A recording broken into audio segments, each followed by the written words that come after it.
आज हम पढ़ते हैं वाणिज्य गणित कक्षा 7 और इसमें हम अभ्यास 7 के जो सवाल है उनको हल करने का प्रयास करेंगे। अभ्यास 7 में जो पहला सवाल है, निम्नांकित सारणी को अभ्यास पुस्तिका में उतार कर का मान लिखिए। ये अनुपात में दे रखे हैं, जैसे हमारा x की वैल्यू दे रखी है 20, 40, 60 और 80 और y की वैल्यू दे रखी है 40, 80, 120 और 160। अब हमसे यहाँ बोल रहा है कि k बराबर x बटे y, मतलब नीचे वाले नंबर से ऊपर वाले नंबर को डिवाइड करना है। तो हम करेंगे 20 बटे 40, 20 एकम 20, 20 दूनी 40। तो ये कितना आया हमारा 1 बटे 2। ऐसे ही ये रेशियो निकालना है हमें, तो फिर से हमें वही करना पड़ेगा 40 बटे 80, 40 एकम 40, 40 दूनी 80, फिर से सेम रेशियो आएगा। ऐसे हम इसको निकालेंगे 60 बटे 120, 60 एकम 60, 60 दूनी 120, कितना आया 1। अब ऐसे ही ये वाला आपको अपने आप करना होगा। देखते हैं इसमें कितने बच्चे कर पाते हैं। अगला वाला, अब ये अगला सवाल है, 4 किलोग्राम चाय का मूल्य 420 रुपए, फिर 12 किलोग्राम चाय का मूल्य होगा कितना होगा। 4 ऑप्शन है हमारे सामने, तो इसको हम बड़े आराम से निकाल सकते हैं। हम लिखेंगे चाय केजी में और इधर लिखेंगे हम मूल्य रुपए में। ठीक है, अब 4 किलोग्राम है तो कितनी चाय का मूल्य है 420 रुपए। अगर चाय 4 किलोग्राम है तो उसका दाम कितना है 420। अब चाय कितनी है 12 किलोग्राम, तो चाय का मूल्य कितना होगा ये हमें नहीं पता है अभी। तो हम ऐसी संख्या जो हमें नहीं पता है उसको x मान लेते हैं। और ये अनुपात समानुपात का सवाल है, तो उसमें एक नियम होता है कि जिस तरफ x होगा उस तरफ हम तीर को नीचे की ओर रखेंगे। कोई भी डाउट दिमाग में नहीं आएगा, जहां पर हम x देखेंगे उसका तीर नीचे की ओर रहेगा। अब रेशियो देखेंगे, अगर 4 किलो चाय लेने जाएंगे तो कितने की मिलेगी 420। अब चाय की मात्रा बढ़ रही है, यानी कि चाय कितनी हो गई 12 किलो हो गई। अब चाय अगर 12 किलो होगी तो दाम भी तो ज्यादा होगा, इसका मतलब चाय के मात्रा बढ़ने पर दाम में भी वृद्धि होगी। तो कैसा अनुपात है, सीधा अनुपात है, इसीलिए हम ये वाला भी तीर कहां लगाएंगे नीचे की ओर लगाएंगे, क्योंकि दोनों ही मात्राएं बढ़ रही। अब दूसरा इसमें नियम ये होता है, जो तीर की टिप होती है, यानी कि तीर का जो ये वाला भाग होगा, इस साइड पे जो नंबर लिखा होगा उस नंबर को लिख देंगे हम ऊपर, और एक्स वाला जो नंबर रहेगा वो भी हम इस टाइप से लेंगे। यानी कि ये हमारा हो गया 12 बटे 4 बराबर x बटे 420। अब हम इसको काटेंगे, 4 एकम 4 और 4 तिया 12। अब जब हम इसको और हल करेंगे तो क्या आएगा हमारा x बराबर 420 गुणा 3। अब हम क्या करें, इसकी गुणा कर दें, तो ये हमारा बन जाएगा 1260। 20 तिया 60 और 4 तिया 12। अब देखेंगे 1260 रुपए कौन सा ऑप्शन है, 1711 ये वाला 700 1260 हमारे इस प्रश्न का आंसर होगा। अगला देखते हैं, अब इसमें लिखा हुआ है एक कार 30 मीटर प्रति सेकंड की चाल से 30 मीटर प्रति सेकंड की चाल से 1 घंटे में 1 घंटे पश्चात वह कितनी दूरी तय करेगी। ऑप्शन हमारे 4 है। अब यहां पर एक समस्या ये आएगी आपको कि यहां पर जो चाल दे रखी है वो दे रखी है मीटर प्रति सेकंड, और जो दूरी दे रखी है वो दे रखी है सब किलोमीटर। तो ऐसी स्थिति में हम क्या करेंगे कि या तो इसको हम कन्वर्ट कर दें मीटर में, या फिर जो हम आंसर निकालें उसको बाद में कन्वर्ट कर लें मीटर में। तो थोड़ा सा देखेंगे, सबसे पहले देखेंगे 1 घंटा बराबर होता है 60 मिनट। अब 1 मिनट बराबर कितना होता है, 1 मिनट बराबर होता है 60 सेकंड के। तो 1 घंटे में कितने सेकंड होंगे 60 गुणा 60, यानी के 3600 सेकंड हो गई। ठीक है, अब देखते हैं, एक तरफ लिखते हैं हम समय, समय क्या में दे रखा है हमारा सेकंड में, हमने यहाँ पर समय सेकंड में बना ही लिया। और दूसरी तरफ लिख देते हैं हम चार्ज। समय कितना था 1 सेकंड, क्योंकि लिखा है 4 प्रति सेकंड। 1 सेकंड में कितनी जाती है 30 मीटर जाती है। अब कितने सेकंड 1 घंटे में पूछा है, तो हम लिखेंगे 3600 सेकंड, तो ये हमारी जाएगी एक्स। तो ऐसी स्थिति में क्या होगा, मैंने बताया था जो एक्स वाला रहेगा वो एरो कहाँ रहेगा, वो नीचे की ओर रहेगा। अब 1 सेकंड में अगर ट्रेन चल रही, गाड़ी चल रही है, तो कितनी जाएगी 30 मीटर। अब अगर चल रही है 3600 सेकंड, तो 3600 सेकंड में कितनी जाएगी एक्स जाएगी। तो ऐसी स्थिति में ये भी क्या होगा, ये भी नीचे की ओर होगा। तो हम लिखेंगे 3600 बटे 1 बराबर एक्स बटे। अब हमने क्या करा, दोनों की क्रॉस मल्टीप्लाई कर दी, तो ये आएगा हमारा एक्स 30 गुणा 3600। अब इसकी हम करेंगे गुणा, तो ये हमारा हो गया 36 दिया 108। कितने मीटर आया ये कितने आया, इतने मीटर। अब आंसर दे रखा है किलोमीटर में, तो 1 किलोमीटर में होते हैं 1000 मीटर। 1 किलोमीटर बराबर होता है 1000 मीटर। अब ये हमारा आंसर दे रखा है मीटर में, अब उसको किलोमीटर में चेंज करेंगे तो 1000 से भाग करना पड़ेगा, 3 जीरो और 3 जीरो कैंसिल होगा, तो फाइनली हमारा आंसर आएगा 108 किलोमीटर। क्या आएगा 108 किलोमीटर। अब हम अगला देखते हैं, निम्नांकित अनुलोम समानुपाती सारणी में, ये देखेंगे अनुलोम समानुपाती सारणी में रिक्त स्थानों की पूर्ति अपनी अभ्यास पुस्तिका में कीजिए, पूर्ति करके।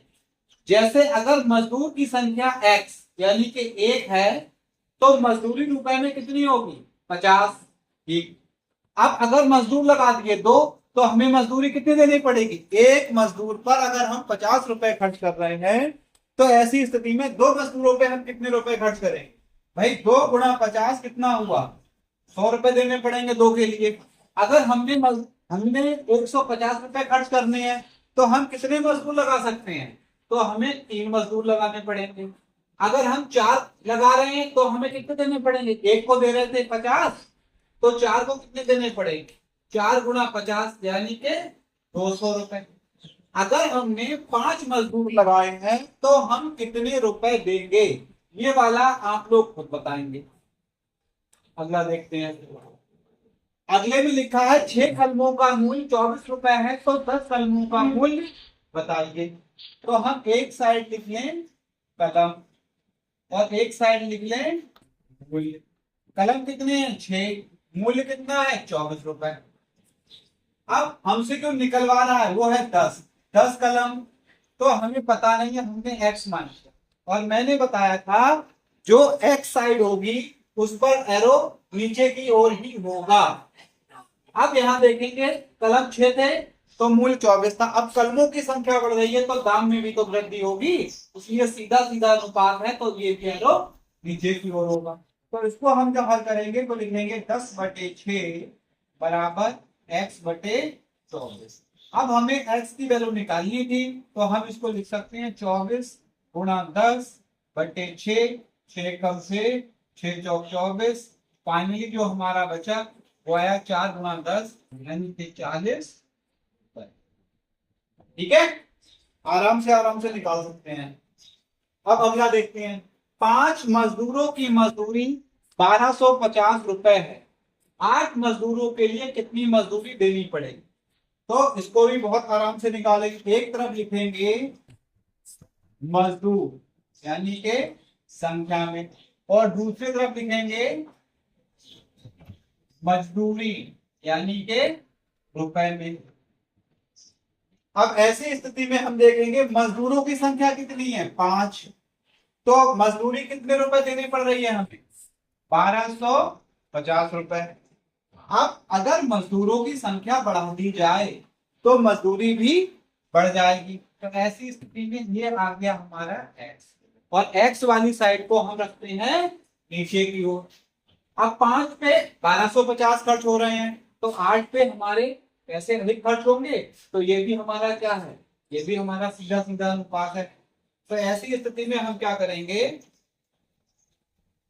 8/5 बराबर x बटे 1250। अब वैल्यू निकालनी थी हमें x की, तो लिखेंगे 8 गुणा 1250/5। इस 5 से इसको काटेंगे, तो ये आएगा हमारा 5 दूनी 10, 250। अब हम क्या करेंगे, 250 गुणा 8 यानी कि 25 अट्ठे, यानी कि आएगा हमारा आंसर 2000। ठीक, अगला देखते हैं। ये बहुत बढ़िया सवाल है। 4 गेंद या 3 कलम का मूल्य 12 रुपए है। यहां पर 12 रुपए है, तो 6 गेंद और 6 कलमों का मूल्य बताइए। अब इस वाक्य को समझने का प्रयास करेंगे। 4 गेंद बराबर कितने कलम है, 3 कलम है, ठीक है। तो हम यहां लिखेंगे 3 कलम बराबर 4 गेंद। अब एक कलम की वैल्यू किसके बराबर होगी, एक कलम जो होगा 4/3 गेंद के बराबर होगा। एक कलम 4/3 गेंद के बराबर होगा। तो ऐसी स्थिति में हमारे पास कलम कितने हैं, हमारे पास कलम है 6, अभी के 6 हैं। तो हम यहां लिखेंगे 6 कलम बराबर 4/3 गेंद। अब इस 3 से इस 6 को काट दिया, 3 दूनी 6। अब 4 गुणा 2 गेंद किसके बराबर है, 6 कलम के बराबर, ठीक है। अब ऐसी स्थिति में क्या था, सवाल में जो दे रखा था 6 गेंद और 6 कलमों का था, तो 6 कलम किसके बराबर हो गए, 4 दूनी 8 गेंद के बराबर, ठीक। तो अब कुल गेंद कितनी हो गई, 6 गेंद तो पहले से थी और प्लस 6 कलम थे, तो 8 गेंद ये हो गई, तो कुल 14 गेंद हो गई। कितनी हो गई, 14 गेंद। अब ऐसी स्थिति में हम क्या करेंगे कि एक तरफ लिखेंगे गेंद और दूसरी तरफ लिखेंगे उसका मूल्य। अगर गेंद 4 है तो मूल्य कितना है, 12 रुपए। यहां से हमने देखा गेंद 4 है तो मूल्य कितना है, 12 है। अब गेंद कितनी है, 14। गेंद कितनी है, 14 है, तो मूल्य कितना होगा, x होगा। तो इसमें हमने सीधा सीधा रेशियो लगाया, 14/4 बराबर x/12। तो x की वैल्यू निकालने के लिए हम लिखेंगे 12 गुणा 14/4। 4 एकम 4, 4 3, फाइनली हमारा आएगा 3 गुणा 14, 14 3 42, ठीक है। तो इस सवाल में जो सबसे इंपॉर्टेंट भाग है वो ये वाला पार्ट। अगर हम सबसे पहले जो हमें यहाँ पर फलन दिए हुए उनको हम काय में कन्वर्ट कर दें गेंद में, और अगर हमने वो चीज गेंद में कन्वर्ट कर ली तो हम उसका आंसर आसानी से निकाल सकते हैं। अगला देखिए, एक मशीन 5 मिनट में 200 पन्ने छापती है। इस प्रकार 2 गुणा 10³ पन्नों को छापने में कितना समय लगेगा, ठीक है। तो देखो एक तरफ हम लिख ले रहे हैं समय लगेगा, एक तरफ लिखते हैं हम पन्ने और दूसरी तरफ लिख ले रहे हैं हम समय। अब पन्ने छाप रही है 200, समय लग रहा है 5 मिनट, कितना लग रहा है? 5 मिनट। अब 2 गुणा 10 की घात 3, 2 गुणा 10 की घात 3 पन्नों को छापने में समय लगेगा x मिनट। तो ये वाला तो एरो हो गया नीचे की ओर, यहाँ पन्नों की संख्या 200 है। अब ये पन्नों की संख्या कितनी होगी? देखो 10 की घात 3 का मतलब क्या हुआ? 10 की घात 3 का मतलब हुआ 10 की 3 बार आपस में गुणा कर देना, यानी कि 10 का घन। और 10 का घन कितना होता है? 10 का घन होता है 1000। अब जो हम निकालना चाहेंगे वो निकलेगा 2 गुणा 10 गुणा 10 गुणा 10। इस पूरे की गुणा करो तो ये गुणा आएगी हमारी 2000, यानी कि इस लाइन का मतलब ये हुआ कि 2 गुणा 10 की घात 3 यानी कि 2000। तो 2000 पन्नों को छापने में 200 पन्नों की अपेक्षा अधिक समय लगेगा। तो ऐसी स्थिति में ये भी एरो नीचे की ओर होगा। अब हम लिखेंगे 2 गुणा 10 की घात 3 बटे 200 बराबर x बटे 5। अब हमें x का मान निकालना होगा, तो 2 गुणा 10 की घात 3 को हम लिख सकते हैं 2000 यहां से, ठीक है, गुणा 5 बटे 200। इसको इससे काटेंगे, 5 चौके 30, 40 आएंगे। अब इससे इसको काटेंगे, 40 पंजे 200, यानी कि कितना आया? 50 मिनट। कितना आएगा? 50 मिनट हमारा इसका आंसर आ। ठीक है, अगला देखते हैं। एक परिवार के 4.5 यूनिट के राशन कार्ड पर 36 किलोग्राम गेहूं मिलता है। 3.5 यूनिट के राशन कार्ड पर कितना गेहूं मिलेगा? तो एक साइड हमने लिखा यूनिट और एक साइड लिखा हमने गेहूं। अब 4.5 अगर यूनिट है तो हमें गेहूं मिला 36 किलोग्राम। अब अगर 3.5 यूनिट है तो गेहूं मिला हमें एक्स, और एक्स वाले साइड में हम एरो को रखते हैं नीचे की ओर। अब यूनिट ज्यादा है तो गेहूं ज्यादा मिलेगा, यूनिट कम हो रहे हैं तो गेहूं कम मिलेगा। ठीक है, तो हम इसको लिख सकते हैं 3 सही 1/2 बटे 4 सही 1/2 बराबर x बटे। अब इस सिचुएशन में जो ये कैलकुलेशन बनेगी ये थोड़ी टिपिकल हो गए। तो ऐसी स्थिति में हम क्या करेंगे, ये कितने लिखे हैं 3.5 और ये कितने लिखे हैं 4.5। तो अगर मैं 7 को 2 से भाग दूं तो मेरा कितना आएगा? 3.5 ही तो आएगा। ये काय में है? ये मिश्र भिन्न में है। 2 3 6 1 7, 7/2 हो गया। ऐसे ही अगर मैं 9 को 2 से भाग दूं तब भी कितना आएगा? 4.5 आएगा। तो मैं इसको लिख सकता था 7/2 के बटे में 9/2 बराबर x बटे। अब इसको हल करने के लिए हम क्या करते हैं, इस 2 से इस 2 को काट देंगे और 9 1 कम 9, 9 चौक 36। फाइनली जो हमारा आता वो आता x बराबर 7 गुणा 4 यानी कि 28। ठीक है, अब हम अगला और आज का लास्ट सवाल देखेंगे।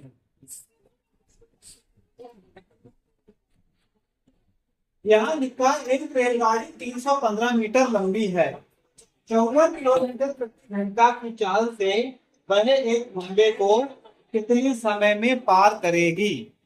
तो ऐसी स्थिति में हम क्या करेंगे कि ये जो चाल दे रखी है इसको हम कन्वर्ट कर दें काय में?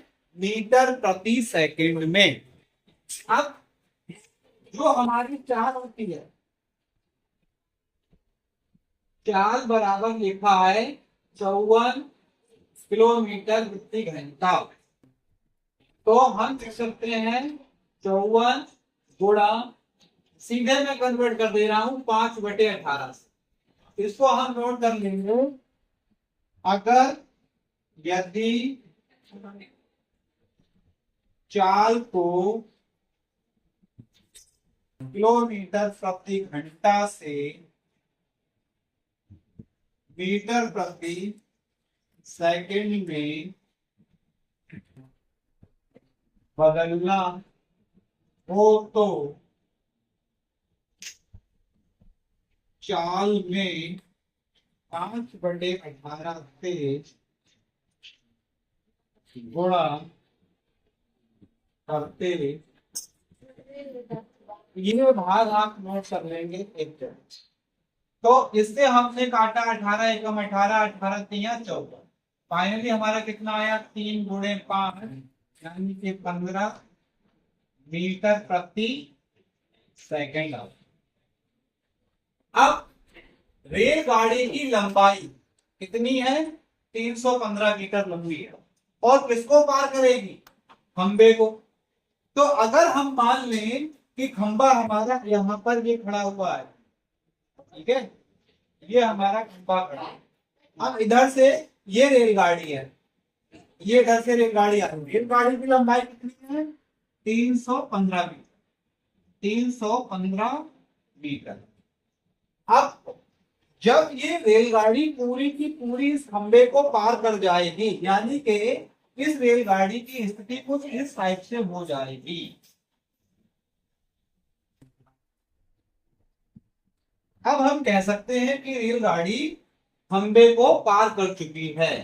तो यहां पर जो नोट करने वाली बात यह है, रेलगाड़ी के द्वारा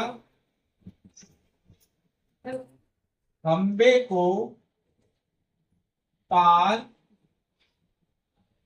करने में चली गई कुल दूरी बराबर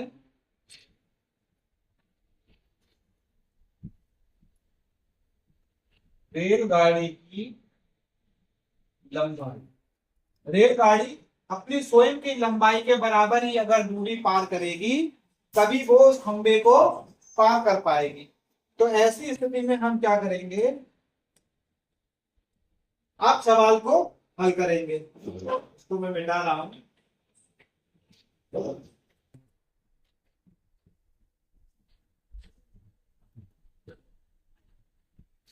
एक सेकंड में रेलगाड़ी कितनी जा रही है 15 मीटर जा रही है।